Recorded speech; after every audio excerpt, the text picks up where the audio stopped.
Like, hey, you can get LSD for free as much as you want. After getting tossed from Harvard, Alpert says, screw you guys. He goes on to become one of the most prolific, foremost spiritual leaders.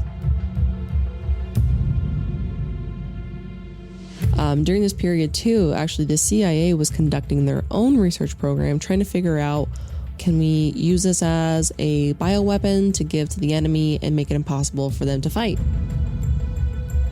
I mean, a case can pretty much be made that the cultural upheaval that we call the 60s began with a CIA mind control experiment that really had just gone terribly wrong. It's kind of impossible to not have a little curiosity about it, right? Hey guys, gals, and non-binary pals, I'm your host Hannah, and this is Under the Scrubs.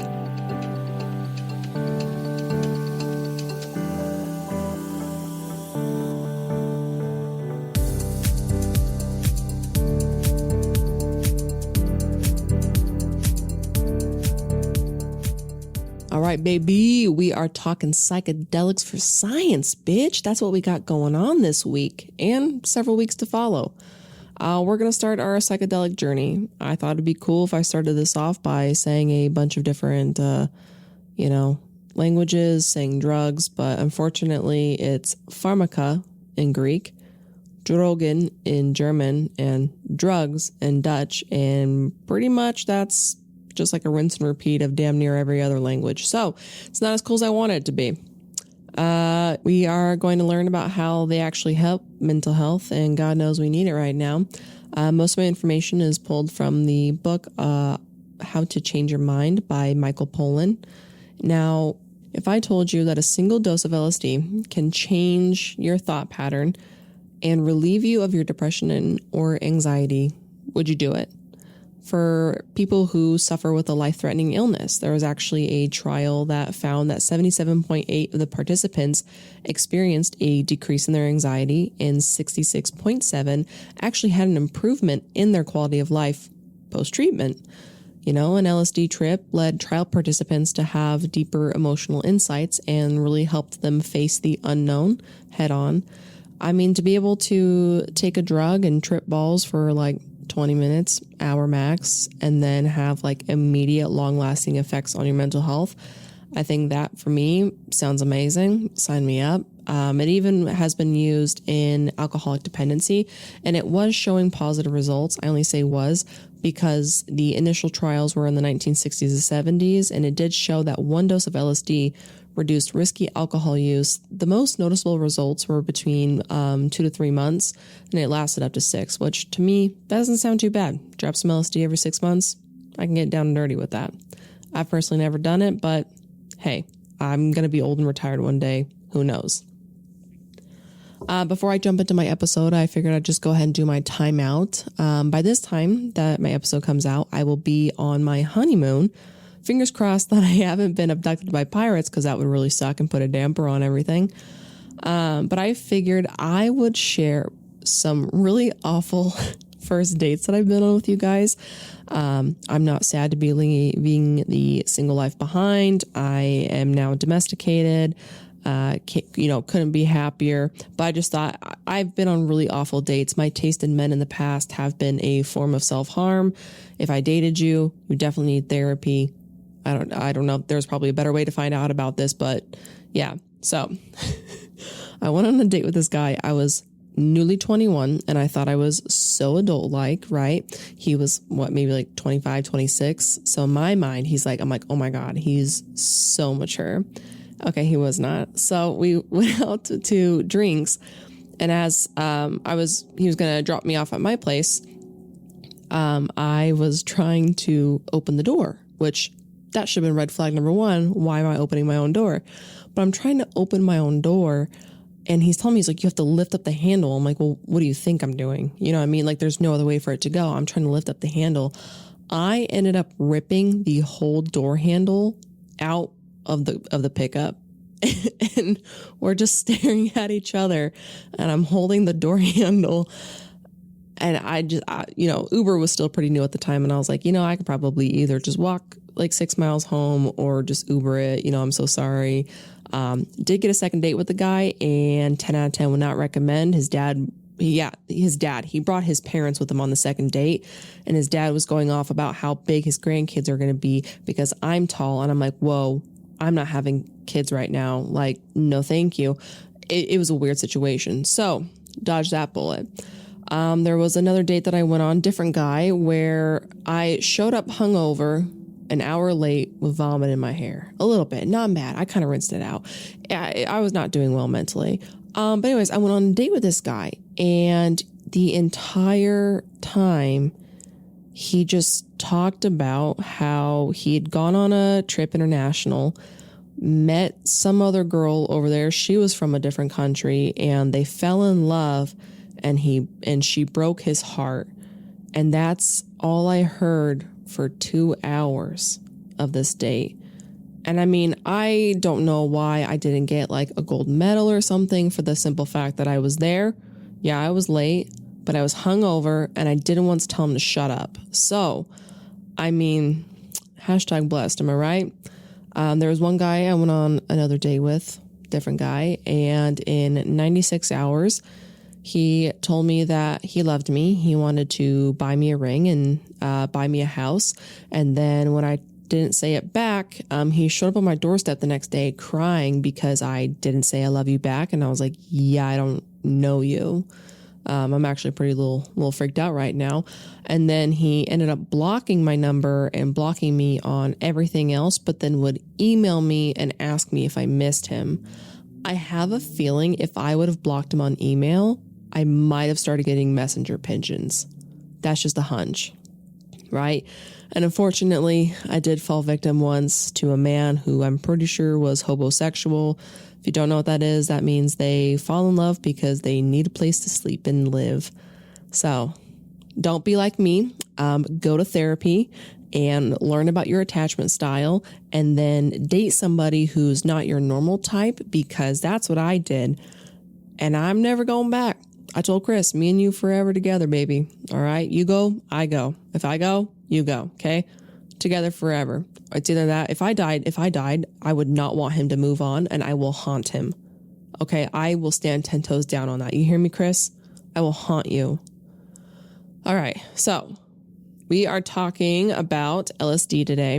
Resources would be the Alcohol and Drug Foundation, How to Change Your Mind by Michael Pollan, and National Institutes of Health. So LSD was discovered at a university hospital, Basel in Switzerland.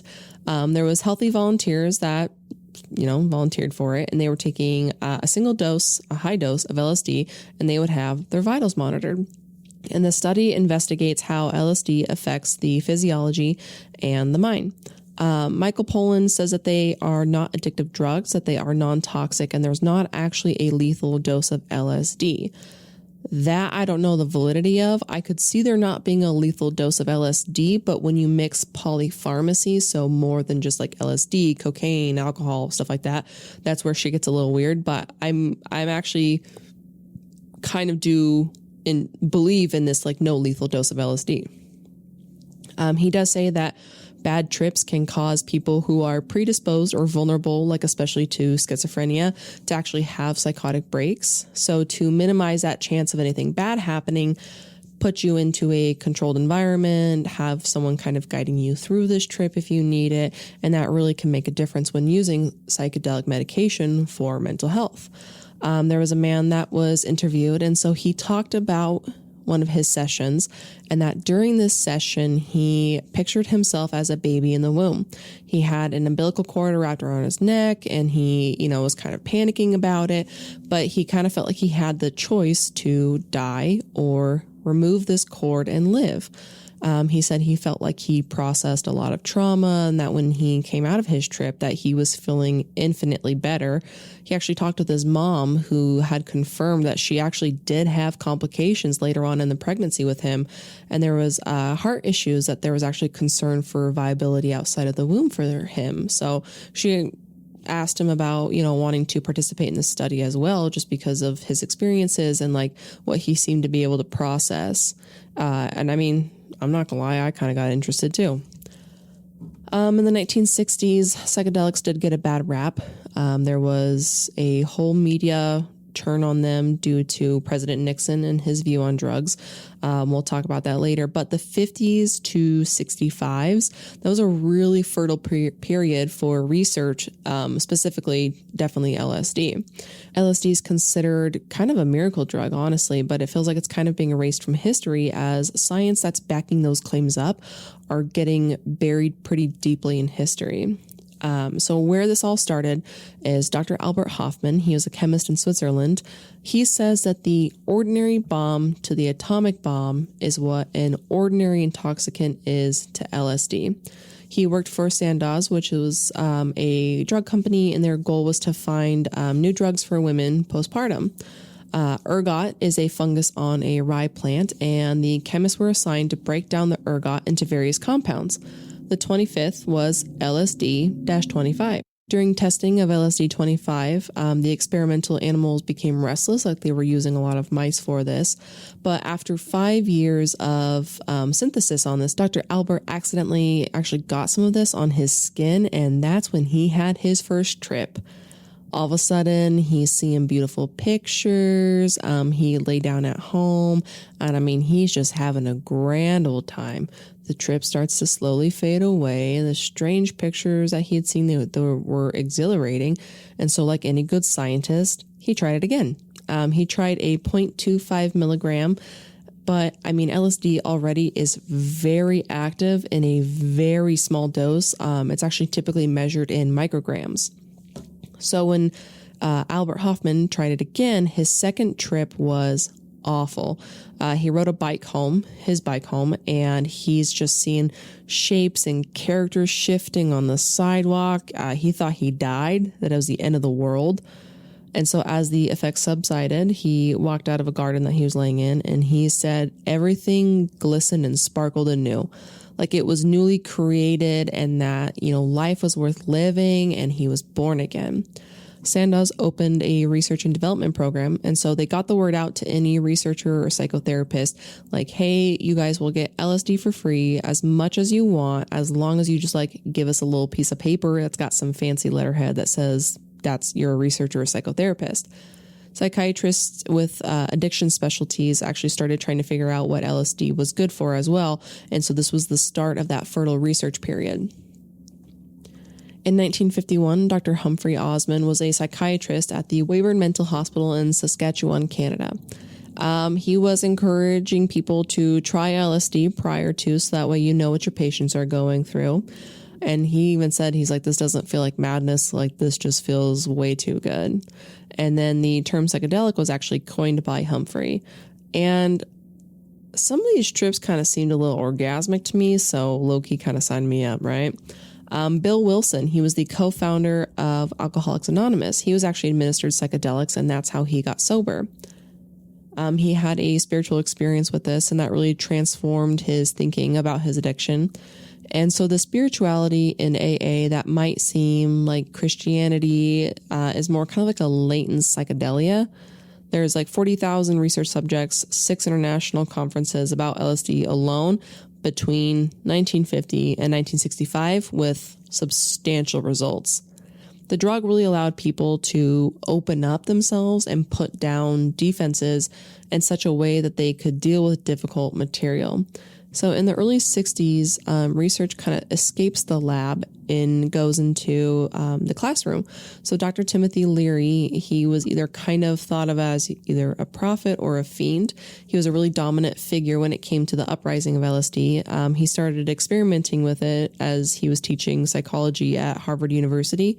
And so he had gotten a hold of LSD, he's gotten a hold of shrooms, and he was saying that in 4 hours, he learned more about the mind than he ever did his entire career. And so he kind of has this realization. He goes, this is definitely the next thing. And he gets his colleague, Richard Alpert, to help him start conducting experiments with LSD and psilocybin. Now, they had 200 very various types of people, from inmates to musicians to philosophers to drop these drugs and have an experience and report back to them. It showed them that the nature of the experience is a function of the set and setting. So definitely, having to go into it with a good mindset and a good place. You can't really do this as something if you are down. The internal and external environment really shaped the experience. Unfortunately, they were getting pretty sloppy with their experiments, and so Harvard tossed them.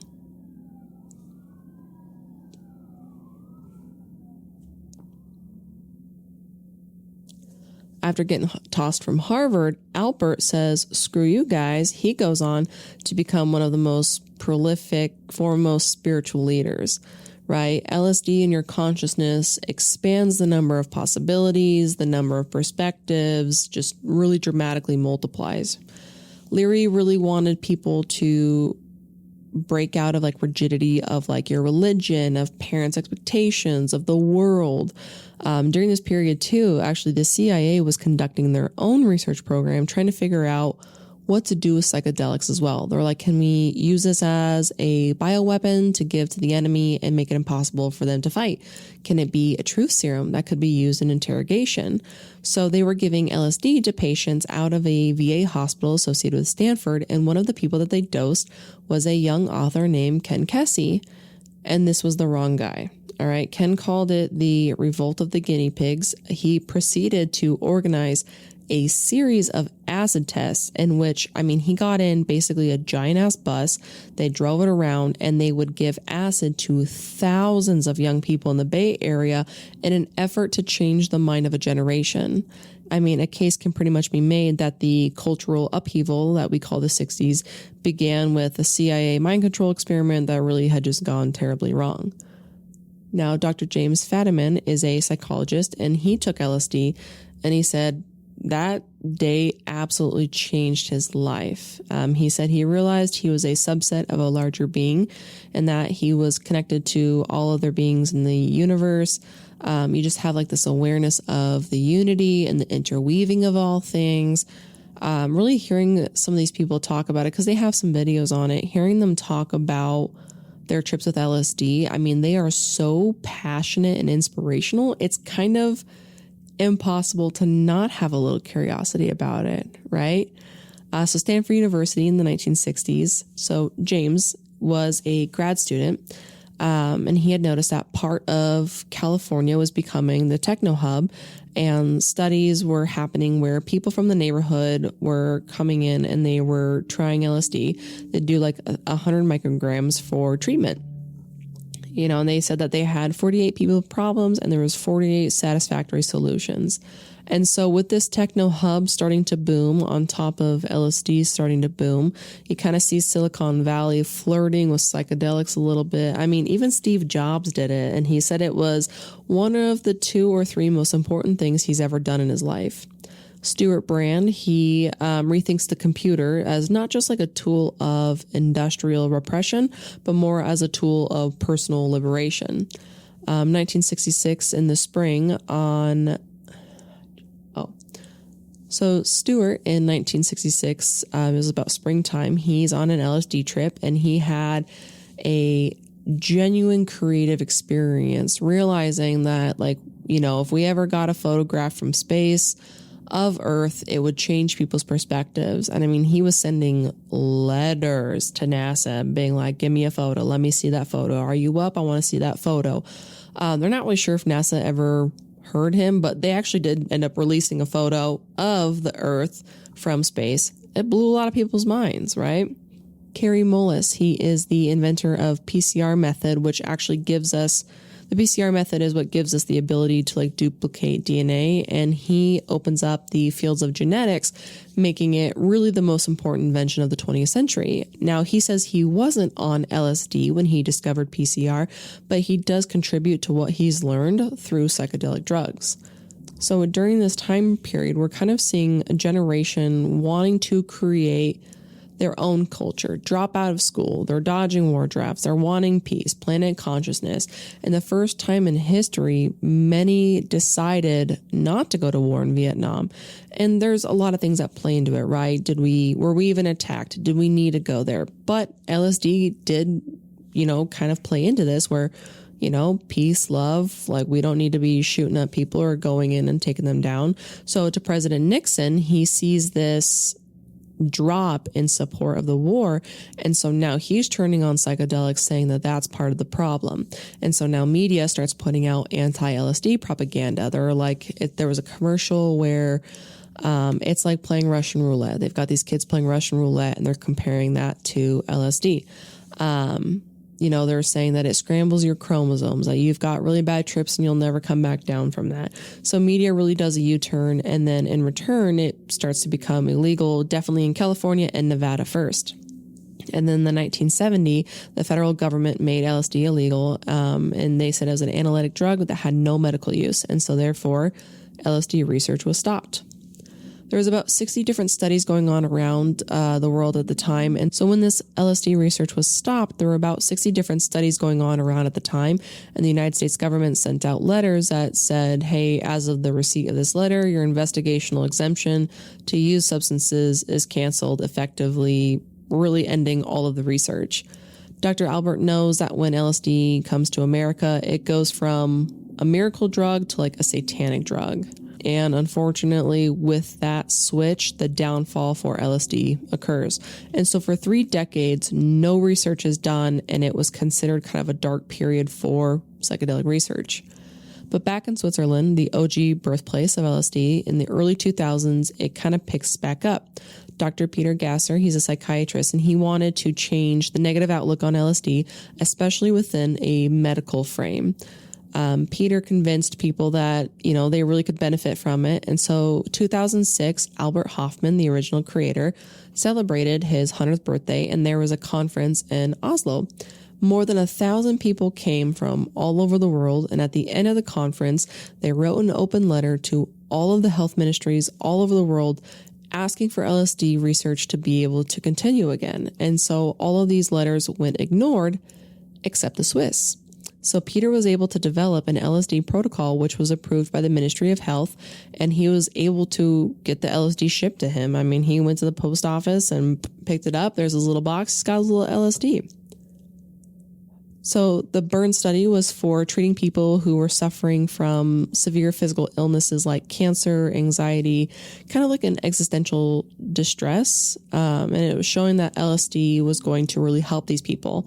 And so Peter's study was the first one in 35 years. So the first patient he treated was suffering from stomach cancer. They were really depressed. And he was saying that it was just like a very deeply human experience, that the patient was sobbing, but felt like that crying was freeing, and it kind of brought them back to life.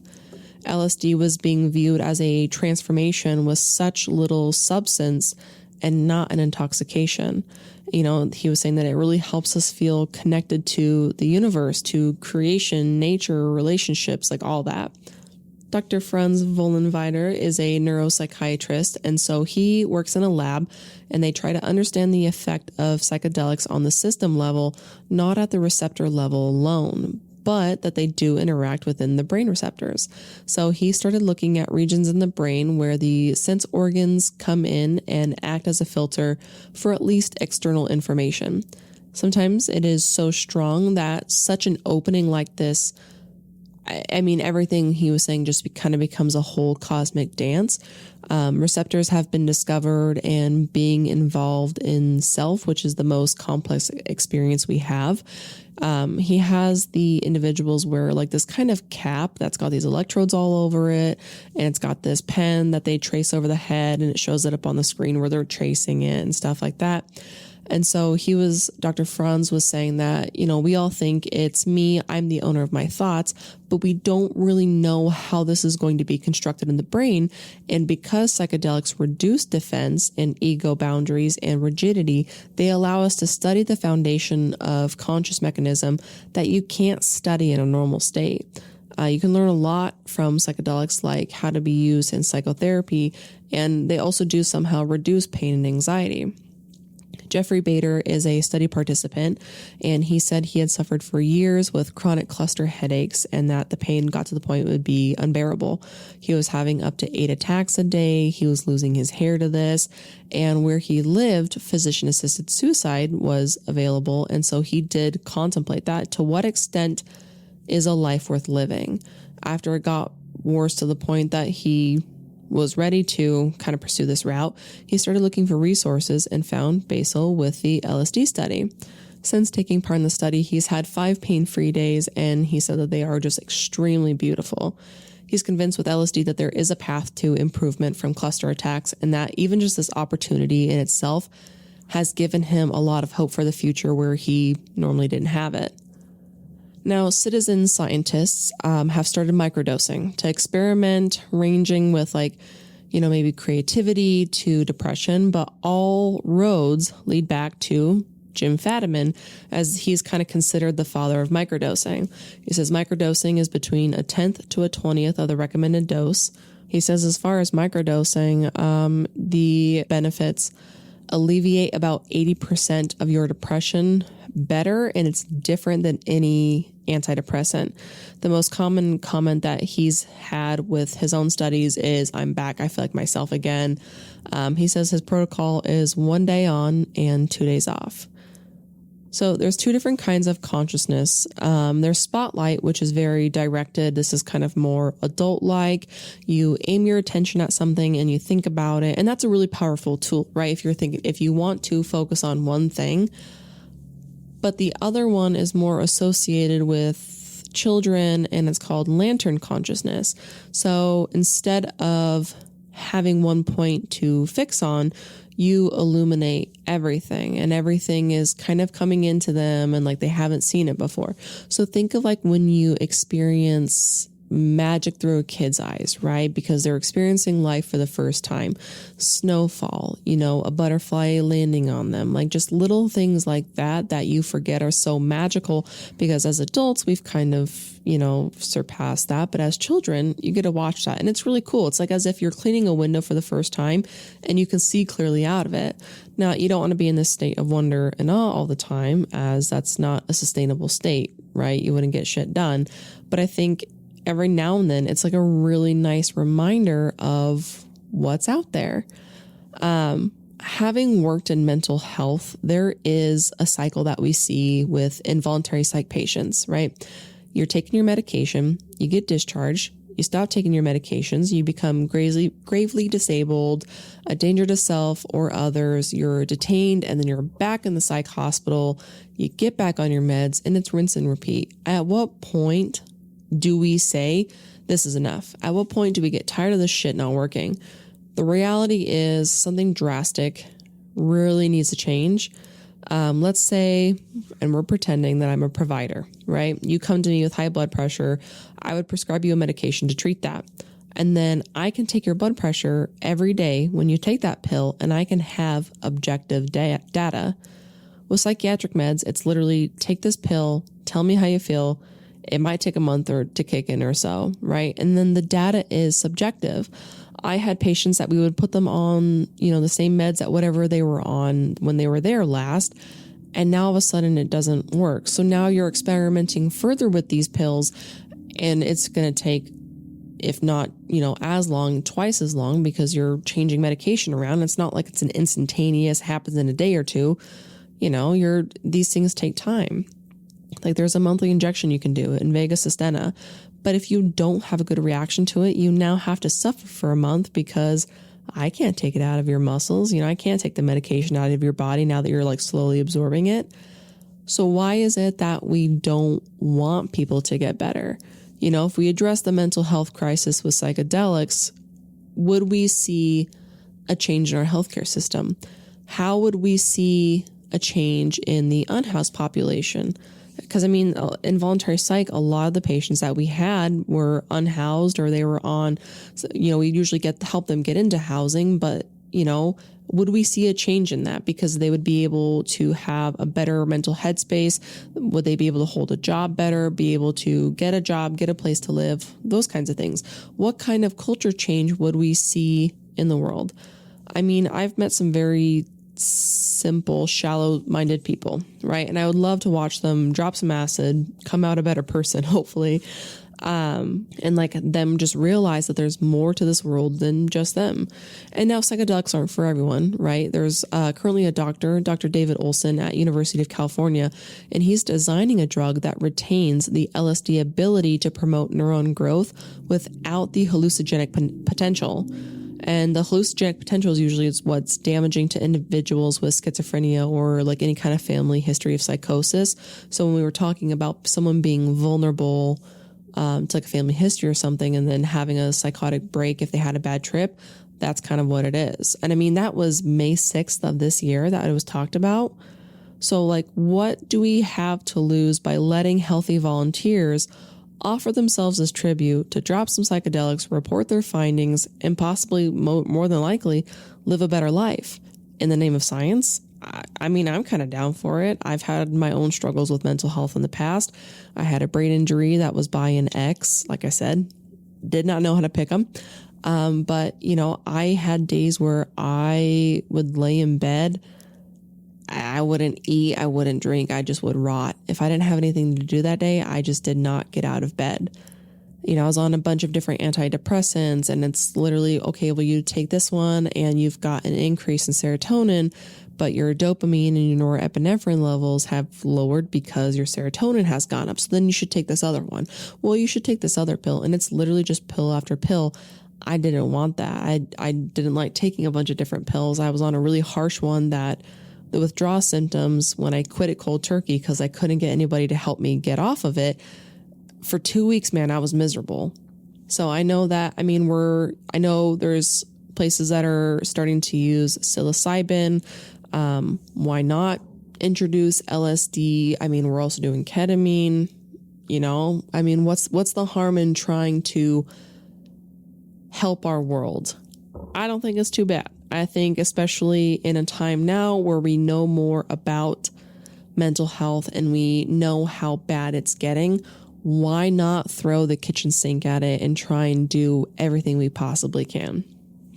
Now, next week, we are going to talk about psilocybin or magic mushrooms or shrooms, another psychedelic that's done wonders for mental health. I think there's about 4 or 5 different psychedelics that we're going to be learning about.